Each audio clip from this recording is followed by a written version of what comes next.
प्रातिभम नाम तारकम तद विवेकजस्य ज्ञानस्य पूर्व रूपम। जो विवेक से उत्पन्न होने वाला ज्ञान है उससे जस्ट पहले वाला है ये। तो ये अच्छा उदाहरण है, सूर्योदय से पहले जो उषा काल होता है वैसा है ये। तो योगी के जीवन का उषा काल जैसे है, तो वो ही दे रहे हैं उदाहरण। यथोदये प्रभा भास्करस्य, जैसे भास्कर के उदय से पहले उसकी प्रभा आ जाती है, उसका प्रकाश, उसकी लालिमा आ जाती है, तो उससे चीजें दिखने लगती हैं। तेने वा सर्वमेव जानाति योगी, तो इस प्रातिभ ज्ञान से योगी सर्वमेव जानाति, सब कुछ जानने लगता है, सब चीजें उसको स्पष्ट हो जाती हैं, उचित अनुचित सब पता लगता है। तेन वह सर्वमेव जानाति योगी प्रातिभस्य ज्ञानस्य उत्पत्तौ इति, प्रातिभ ज्ञान की उत्पत्ति होने से ये योगी सब जानने लग जाता है। माने इसको सब चीजें ठीक ठीक दिखने लग जाती हैं। जैसे अंधेरे में तो ठीक नहीं दिखती हैं कि ये पत्थर है कि ठूंठ है या इसका रंग कैसा है, तो वस्तुएं ठीक पता नहीं चलता है। लेकिन जो उषा काल होता है, भले ही सूर्य नहीं अभी उदय हुआ तो भी चीजें स्पष्ट दिखने लग जाती हैं। तो ये मतलब हर चीज ना किसी एक प्रोसेस से गुजर रही है। सूरज कभी भी एकदम ऐसा नहीं है कि अभी तो बहुत अंधेरा था और एकदम से ऐसे ठंडा सा जल गया। जैसे ये बल्ब जलता है ना कि कमरे में बिल्कुल अंधेरा था और जैसे स्विच ऑन किया तो ये जल गया एकदम से, तो ये अप्राकृतिक है, ये प्राकृतिक नहीं है। प्रकृति का तो नियम यही है कि वो एक प्रोसेस से ही गुजरता है। तो इसलिए तो हमारे यहाँ प्रार्थना की जाती है उर्वा रूपमेव बंधनात् मृत्यु और मुक्षी है। धीरे धीरे मतलब इतने सहज रूप से छूटूं इन बंधनों से कि पता ही ना लगे छूट गया, कब अज्ञान मिट गया। तो ये जो ताबड़तोड़ जो साधना है अध्यात्म में, उससे फल नहीं आता है, क्योंकि मन आपका उसमें स्ट्रेस में रहेगा। और कितने भी वैज्ञानिक हैं, उन्होंने जो ताबड़तोड़ जो साधनाएं की तब उनको ज्ञान हुआ ही नहीं।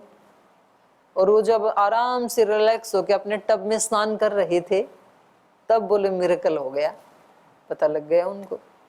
तो उसमें माइंड का रिलैक्सेशन बहुत जरूरी है। और वो विकास जो सहज गति से होता है उसका फिर ज्यादा स्वाद ज्यादा होता है। अब यूं तो केमिकल से पका ही लेते हैं फलों को, पर टेस्ट वो नहीं होता है। और ये तो बड़ी प्रैक्टिकल लगभग सभी की अनुभूति रहती है।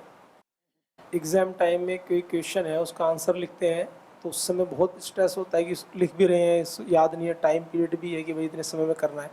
और कितनी बार ऐसा होता है पेपर सबमिट किया, बाहर निकले पूरा प्रकाशित हो जाता है वो, इसका तो ये आंसर था, ये आंसर था, ये ऐसे लिखना था। क्योंकि पेपर देने के बाद आपका माइंड रिलैक्स हो गया, तो वो पूरी की पूरी जो उसकी छवि थी जो आपने यहाँ पढ़ी थी पुस्तक में, वो फोटो स्कैन की यूं सामने आ जाती है कि वो हाँ ये लाइन थी, उसके बाद ये थी। तो आप कहोगे कि बीच की 2 लाइनें छूट गई उस समय मेरी, वो नहीं बता पाया मैं, ये छूट गया। तो ऐसे होता ही है। और इसीलिए भगवान ने रात्रि बनाई। ये तो भगवान को भी पता था ना भाई इन आत्माओं को तो बहुत जल्दी मोक्ष को प्राप्त करना है, तो क्यों बीच में बाधा डालूं रात्रि की, जितना जल्दी करें उतना ही अच्छा है। लेकिन वो अच्छा नहीं, वो हमारे लिए बुरा हो जाता। यदि हम थोड़ा नहीं सोते, रिलैक्स नहीं करते माइंड को, तो वो हमारे ही आरोग्य के लिए हानिकारक होता। तो इसलिए ऋषियों ने माना ना उसको, आहार निद्रा ब्रह्मचर्यम, तीनों जरूरी हैं। निद्रा बहुत जरूरी है, जितना आहार जरूरी है उतनी निद्रा जरूरी है। तो कुछ लोग सोते ही नहीं हैं। जैसे वो बता रहे थे अपने पूज्य स्वामी जी महाराज कि बड़े गुरु जी 3 साल नहीं सोए, तो 3 साल में तो अच्छी सी प्रैक्टिस हो गई ना। अगर वो प्रैक्टिकल होता और उनको दिन में सोने की बजाय, दिन में जगने की बजाय रात को जगना अपेक्षाकृत बहुत ज्यादा अच्छा लगता होता, तो सारी जिंदगी उसको फॉलो करते ना। 3 साल के बाद उस पैटर्न पे क्यों आए फिर कि 3 बजे उठना है और रात को जल्दी सोना है? तो इसका मतलब है वो अननेचुरल था। वो ठीक है, कोई साधना करने के लिए व्यक्ति कोई भी प्रयोग कर रहा है, पर एक जो सामान्य जो रिदम है प्रकृति का वो यही है कि भाई आप इतने घंटे सो। पहले के लोग बहुत ज्यादा हेल्दी क्यों थे? बिजली थी नहीं, चिमनी से कितना आदमी काम करेगा, ज्यादा से ज्यादा रोटी पानी खा सकते, थोड़े बहुत काम निपटा सकते हैं। तो ज्यादातर उनका जो शेड्यूल था, दिनचर्या थी, वो ये थी कि 7-8 बजे सो जाते थे। सूर्यास्त से पहले पहले अपना खाना वाना बनाओ, चूल्हे पे वैसे बनाना, हाथ से चक्की पीस के वैसे आटा बनाना, तो वो चीजें नष्ट होती नहीं थी। उनके सारे जो शक्तियां हैं औषधियों की, अनाज आदि की, और वो खा करके आराम से फिर मान लो व्यक्ति 4 बजे भी उठेगा, 5 बजे भी उठेगा। पहली बात तो बहुत ज्यादा जल्दी उठेगा नहीं व्यक्ति, क्योंकि बिजली तो है नहीं, तो काम क्या करेगा। और सब के सब तो योगी होते नहीं है कि बैठ के ध्यान कर लें, तो वो आराम से अपने 6-7 बजे तक। इसलिए कुछ लोग तो ब्रह्म मुहूर्त क्या मानते हैं, बोले सूर्योदय होने से 45 मिनट पहले। आयुर्वेद आदि को जो जानने वाले वो अभी भी यही पढ़ाते हैं। यद्यपि हमारे ऋषियों ने तो कहा कि 3 बजे से मुहूर्त चेंज हो जाता है। तो अब इतनी ज्यादा गहरी नींद जो व्यक्ति सोएगा तो उसके ऑर्गन्स कहाँ नष्ट होंगे, आप बताओ। तो इसलिए वो 100 साल जीते थे। अभी भी हैं कुछ लोग 120 या 118 साल के, किसी एक बुजुर्ग का कल किसी ने डाल रखा था, अभी भी योगाभ्यास कर रहे हैं वो। हाँ, 126 साल के। हाँ, योगी शिवानंद, बनारस के। हाँ, राष्ट्रपति जी ने पुरस्कार दिया, तो योगाभ्यास कर रहे हैं अपने आराम से। हाँ हाँ, नहीं, वो तो सूर्य नमस्कार कर रहे हैं भाई। तो ये इन उदाहरणों से ये पता लगता है कि ये जो मनुष्य का शरीर है, इसकी क्षमता कम से कम 125-150 वर्ष चल सकता है, अगर कोई इसको तरीके से चलाए तो। प्रसंग आता है कि ऋषि दयान से तो पूछा तो कहा तैयारी तो 400 वर्ष की थी। चल सकते थे वो। उनका जो जीवन था, उनकी जो दिनचर्या थी, वो 3 बजे उठ के कहाँ जंगल में घूमने जाते थे, वहां प्राणायाम करते थे, वहां समाधि लगाते थे। अब उस व्यक्ति को कौन मार सकता है, वो व्यक्ति जी सकते थे।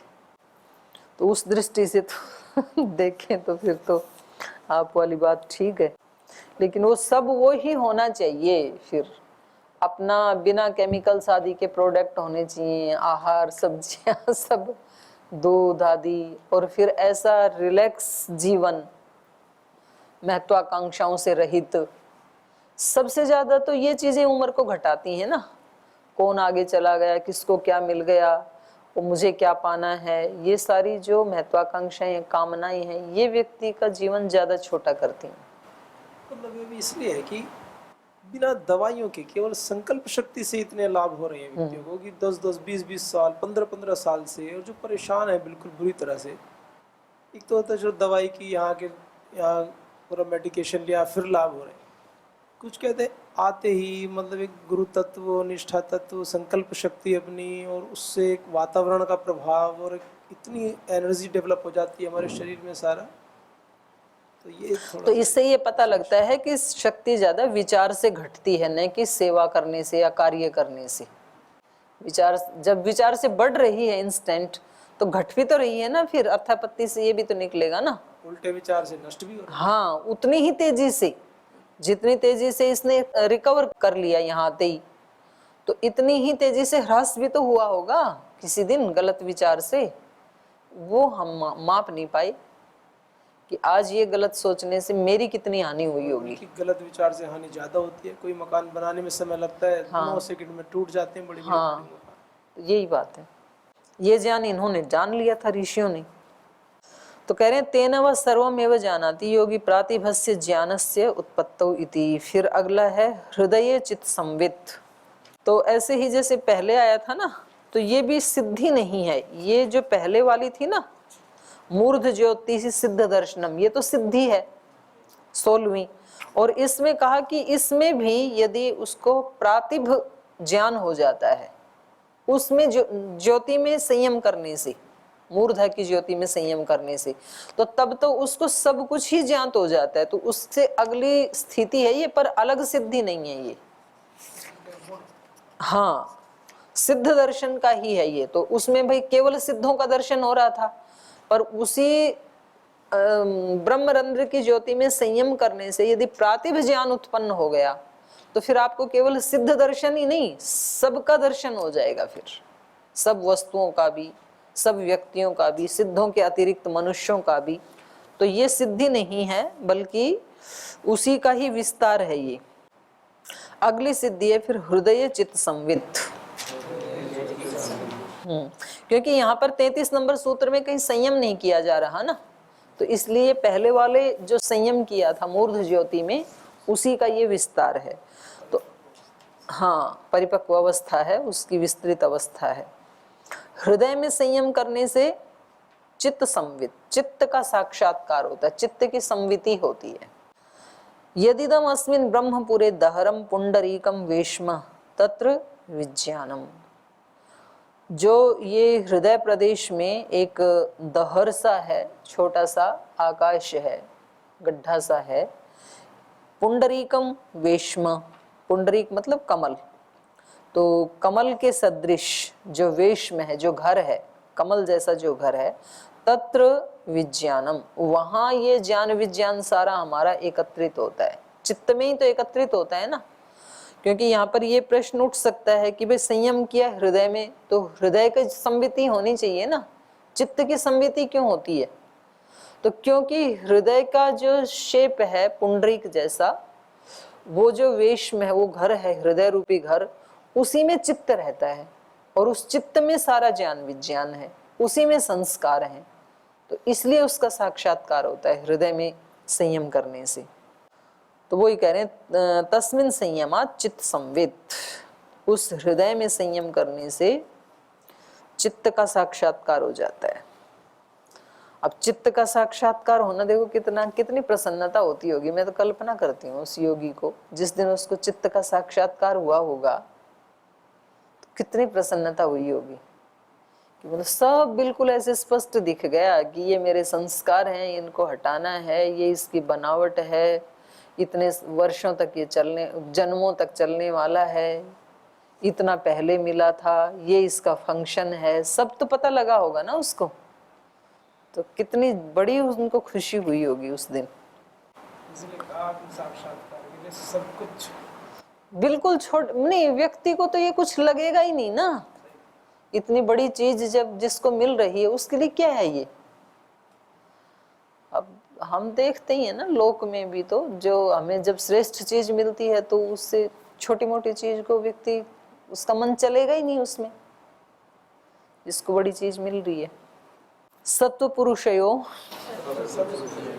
अत्यंता संकीर्णयोः प्रत्यय विशेषो भोगः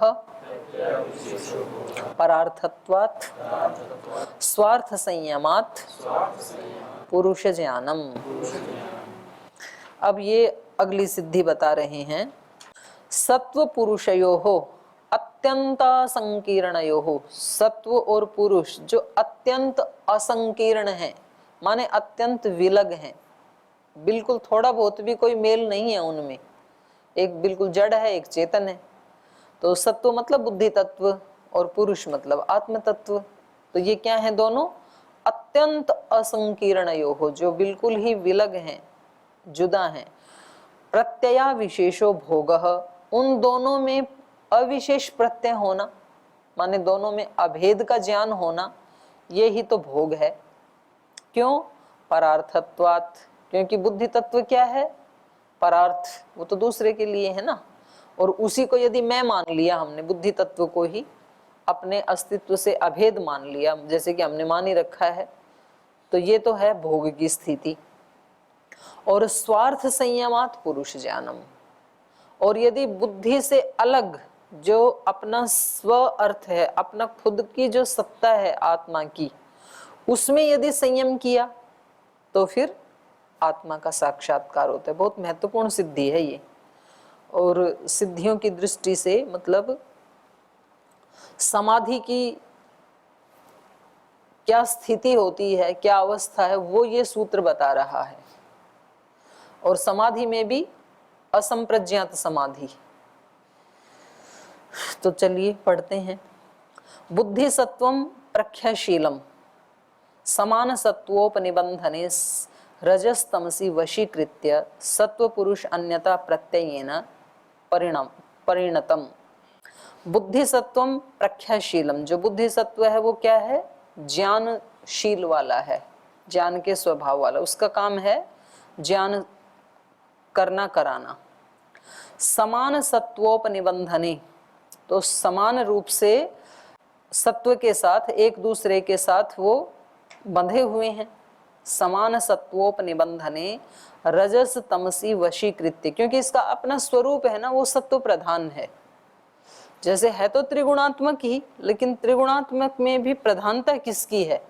किसी उसके बनने में, किसी अवयवी के बनने में, तो बने तो सब त्रिगुण से ही हैं। तो चित्त की जो बनावट है उसमें सत्व की प्रधानता है स्वभाव से ही, भगवान ने ऐसा बनाया है उसको। तो उसको समान सत्वोपनिबंधने, समान रूप से एक दूसरे से जब ये बंधते हैं, आत्मा और बुद्धि अविना भाव से एक हो जाते हैं, अभेद भाव से एक हो जाते हैं, तब क्या होता है? रजस तमसी वशीकृत्य, रजोगुण तमोगुण को अभिभव करके, उसको वश में करके, सत्व पुरुष अन्यता प्रत्ययेन परिणतम, सत्व और पुरुष ये अन्यता प्रत्ययेन परिणतम, माने भेद ज्ञान के रूप में परिणत होता है। जब सत्व ऊपर होगा तो पता लगेगा कि ये बुद्धि तत्व अलग है और आत्म तत्व अलग है, क्योंकि पता तो बुद्धि से ही लगेगा ना। पर बुद्धि की भी कौन सी अवस्था से पता लगेगा? जब सत्व का अत्यंत उत्कर्ष होगा, और उसका स्वाभाविक गुण भी यही है, सत्व प्रधान ही है वो। पर हम उसमें जब रजोगुण और तमोगुण की स्थिति में रहते हैं तब तो अभेद होता है, पुरुष और सत्व की अभेदता होती है।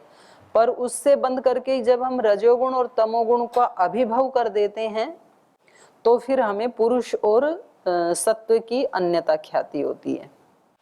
तस्माच्च सत्वात् परिणामिनी अत्यंत विधर्मा विशुद्धो अन्यश्चित्त मात्र रूपः पुरुषः, चिति मात्र रूपः पुरुषः। तस्माच्च इसलिए, सत्वात् परिणामिनो, सत्व कैसा है? परिणामी, ये तो गुणों का है ना, तो ये तो परिणामी है, बुद्धि तो परिणामिनी है। तो तस्माच्च सत्वात् परिणामिनो अत्यंत विधर्मा, और वो कैसा है? परिणत न होने वाला, वो तो कूटस्थ है ना, चेतन तो उसमें कोई परिवर्तन होता नहीं है।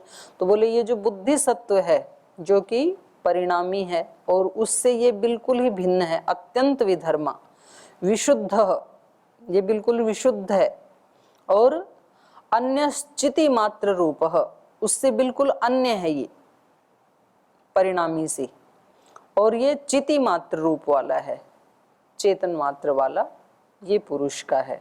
तो पहले भी यही परिभाषा दी है इन्होंने दृष्टा की। तो दृष्टा क्या है सूत्र?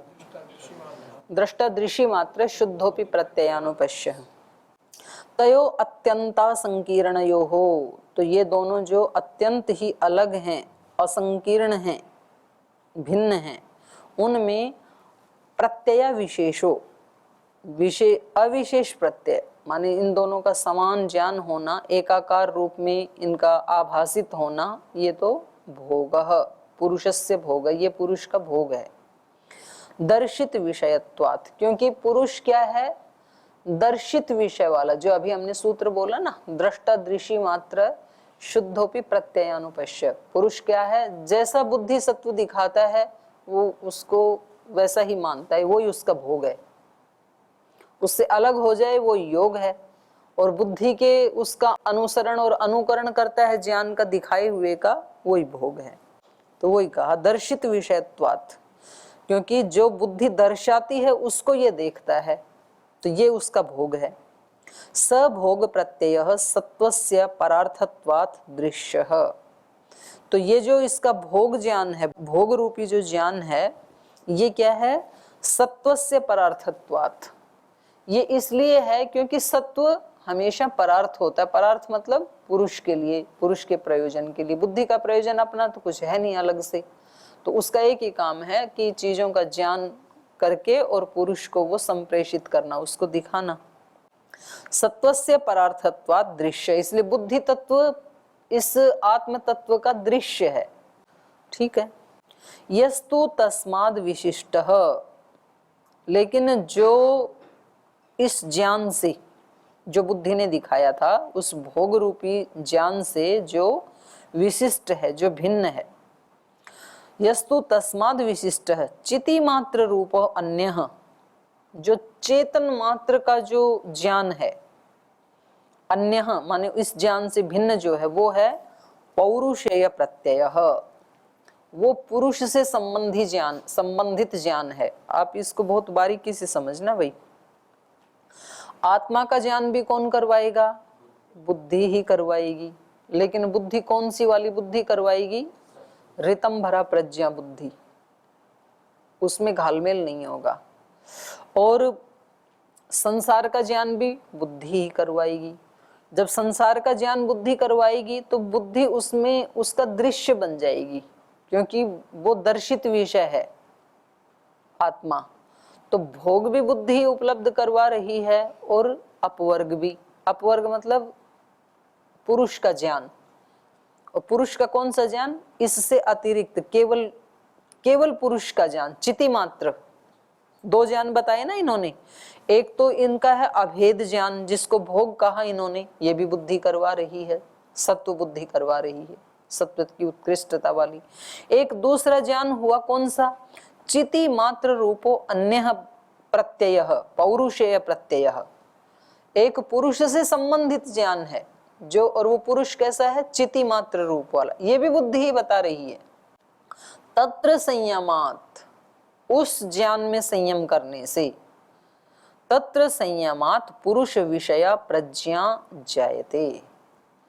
वो जो ज्ञान है, वो जो बुद्धि करवा रही है ना ज्ञान, केवल पुरुष मात्र का, चिति मात्र का, उसमें प्रकृति या बुद्धि सत्व मिला हुआ नहीं है। माने आत्मा का एक विशुद्ध रूप, आप ऐसे समझ लीजिए। वो ज्ञान जो बुद्धि करवा रही, वो जो ज्ञान है, उस ज्ञान में संयम करने से, उस बुद्धि में नहीं, उस ज्ञान में संयम करने से पुरुष विषया प्रज्ञा जायते, पुरुष ज्ञान से संबंधित प्रज्ञा उत्पन्न होती है।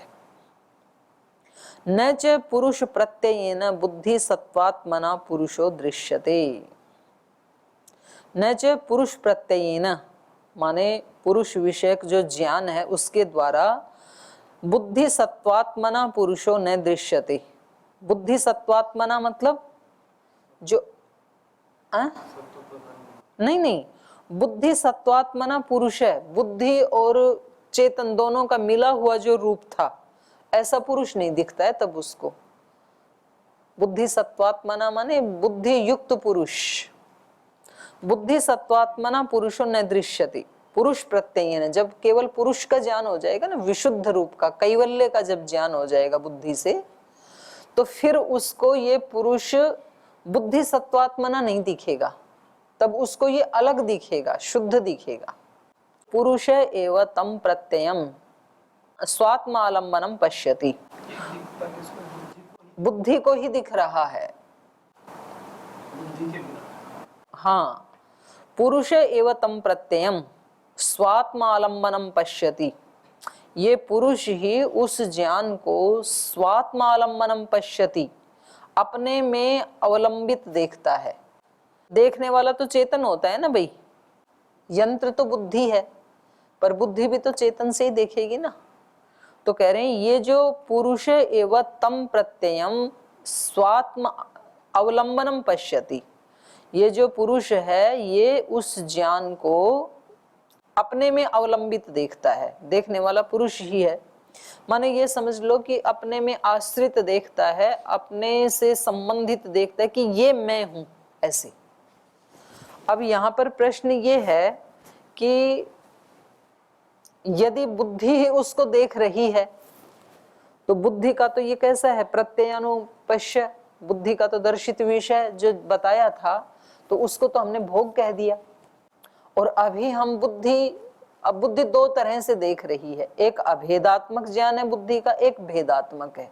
लेकिन बेशक भेदात्मक है, लेकिन दिखा तो बुद्धि रही है ना, तो भी बिल्कुल विशुद्ध रूप तो नहीं हुआ ना ये आत्मा का, मिश्रित तो है ना बुद्धि, चाहे वो प्रज्ञा ही है, चाहे वो रितंभरा प्रज्ञा ही है। तो बुद्धि से उसको कैसे जाना जा सकता है? तो यहाँ पूरा नहीं जाना जा सकता है। ये ऐसा ही है कि जैसे हम अपने चेहरे को शीशे में देख लेते हैं, शीशा दिखा देता है, यदि वो साफ है तो, साफ नहीं है तो नहीं दिखा पाएगा। तो जब हमारा बुद्धि सत्व संसार की परछाई से लिप्त है तब तो पुरुष का रूप दिखाएगा नहीं, तो वो तो है भोग की स्थिति। और जब उससे रहित हो गया वो, चित्तवृत्ति निरोध है, इस स्थिति को मान सकते हैं हम। तो जब ये बुद्धि बिल्कुल निर्विचार और निर्विकार हो गई, शीशे की तरह स्वच्छ हो गई, रितंभरा प्रज्ञा हो गई, उस समय आत्मा का उसमें प्रतिबिंब पड़ रहा है और ये प्रतिबिंब का दर्शन करवा रही है, क्योंकि बुद्धि से उसको जाना नहीं जा सकता, क्योंकि बुद्धि में जानने की सामर्थ्य देने वाला कौन है? आत्मा ही है। तो ये वही उपनिषद का प्रसंग उपस्थित हो गया ना, यन मनसा न मनुते ये नाहुर मनोमतम तदेव ब्रह्मत्वम विद्धि। उसको मन से नहीं जाना जा सकता, मन उसके द्वारा जानता है। तो उसको बुद्धि से नहीं जाना जा सकता, बुद्धि उसके द्वारा वस्तुओं को जानती है। तो ये स्थिति हो गई ना। तो कितनी भी उत्कृष्ट स्थिति क्यों ना हो बुद्धि की, तो भी वो उसके ठीक ठीक रूप को तो जान नहीं सकती है, क्योंकि उसको जानने की सामर्थ्य उसने दी है। तो फिर उसको किससे जाने, क्योंकि बुद्धि के अतिरिक्त और कोई साधन भी नहीं है। तो ये जो आत्मा का बिल्कुल अपना विशुद्धतम स्वरूप है, वो तो बुद्धि से नहीं जाना जा सकता, वो तो आत्मा से ही आत्मा को जाना जा सकता है। और आत्मा से आत्मा को इसलिए नहीं जाना जा सकता कि बिना साधन के वो कैसे जाने।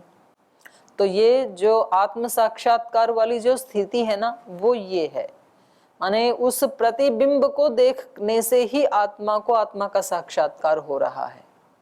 उसके आगे जब बुद्धि काम नहीं करेगी ना, तो उसको तो फिर अनिर्वचनीय कहा, उसको बता नहीं पाए योगी।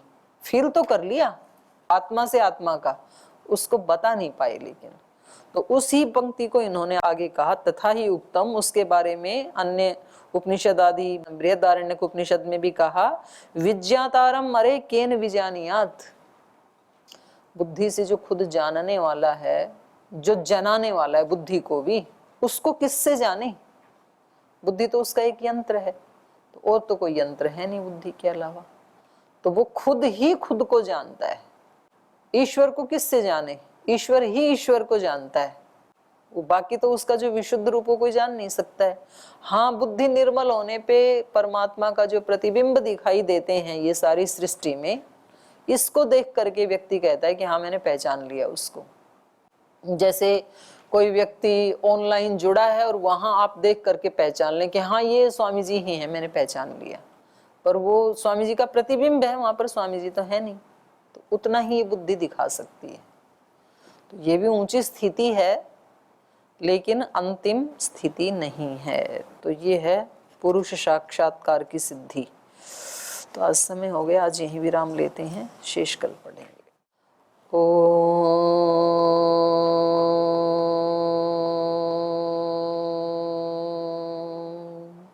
शांति शांति शांति। श्री गुरुभ्यो नमः।